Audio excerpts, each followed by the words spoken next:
All right, let's talk about one of the most dramatic stories in all of music history. It's about a superstar, an instrument that absolutely ruled the world, then vanished, and then, well, it came back. We're talking about the incredible story of the harpsichord. When you really look at it, the whole wild ride of this instrument comes down to one single question. And it's a big one. How can something that was the sound of music for more than 300 years just disappear? And not over a long time, in less than a single generation. It's wild. It's kind of like a tech mystery and a cultural revolution all rolled into one. Okay, so let's start to pull this apart, this paradox. The thing about the harpsichord is that its whole story is just full of contradictions. It was, on one hand, this super sophisticated piece of engineering, but on the other, it was held back by the very thing that made it special. And this really puts it in perspective, doesn't it? Look at that. For 300 years, this thing was king of the musical world. And then, poof, in less than 40 years, it's basically a museum piece. That is an unbelievably fast collapse. So, to figure out how it stayed on top for so long, we've got to get into the nitty-gritty of how it actually works. Its totally unique sound. It all comes from one simple, really elegant idea: the pluck. Okay, deep inside the instrument, you've got this little gadget called a jack. That's its heart. The easiest way to think about it is like a tiny mechanical finger. And on that finger, there's a little pick, a plectrum, which back in the day was usually made from a bird's feather quill. So you press a key, and this whole thing just springs to life. So it's a pretty straightforward three-step deal. Step 1, you press the key, the jack shoots up. Step 2, the plectrum snags the string and plucks it. Simple. Step 3, you let go of the key, the jack drops back down, and a little piece of felt, a damper, lands on the string to silence it. So it's basically on or off. That's it. And that right there, that is the most important thing to remember about this instrument. And that plucking action, that created the sound that literally defined the entire Baroque era.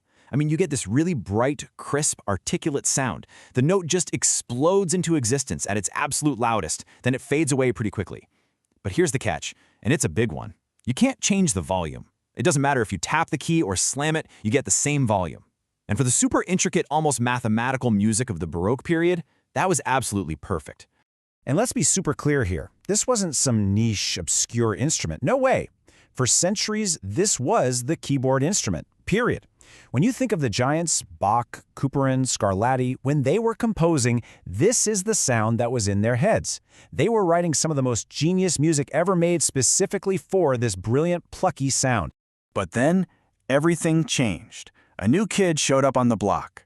A brand new invention. And maybe even more important than the technology, people's whole idea of what music was supposed to feel like started to change, big time. See, the issue wasn't that the harpsichord was suddenly a bad instrument. It wasn't. The problem was that the world changed around it. Musical tastes shifted away from that cool logic of the Baroque to something new, something full of raw emotion and drama. People wanted music that could whisper and then roar. Music that could build tension with a slow, gradual crescendo. They wanted music that could sing, And the harpsichord, with its simple on or off pluck, well, it just couldn't do that. And here is the showdown, the great rivalry, right here. On one side, you have the harpsichord. It plucks the string, giving you that beautiful clarity. On the other side, you have this new invention, the pianoforte, which literally just means soft, loud. It doesn't pluck the string, it strikes it with a tiny hammer. So what does that mean?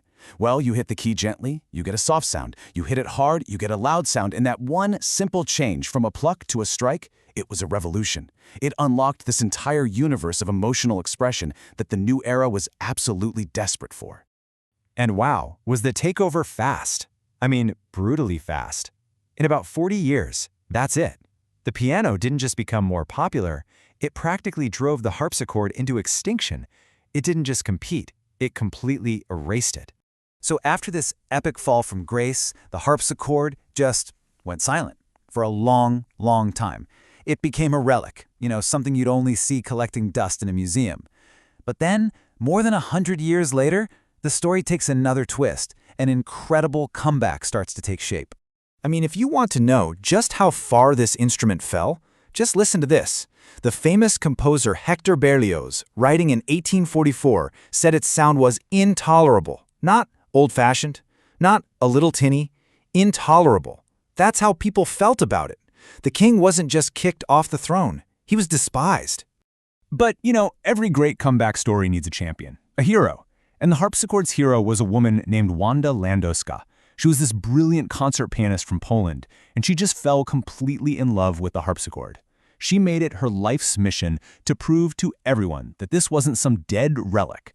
It was living, breathing art. And her impact was just immense. Look at this timeline. After almost 100 years of total silence, she starts giving concerts. And then, in 1933, she records Bach's Goldberg Variations on the harpsichord, which was a total game-changer. I mean, she basically, all by herself, kicked off this whole movement that by the 1960s became this huge revival of playing old music on the instruments it was written for. So when you step back and look at this whole story, the epic rise, the catastrophic fall, and this amazing resurrection, what's the big takeaway? Well, it's about a lot more than just an instrument. It's really a story about us. It's a story about what we as a culture decide is important.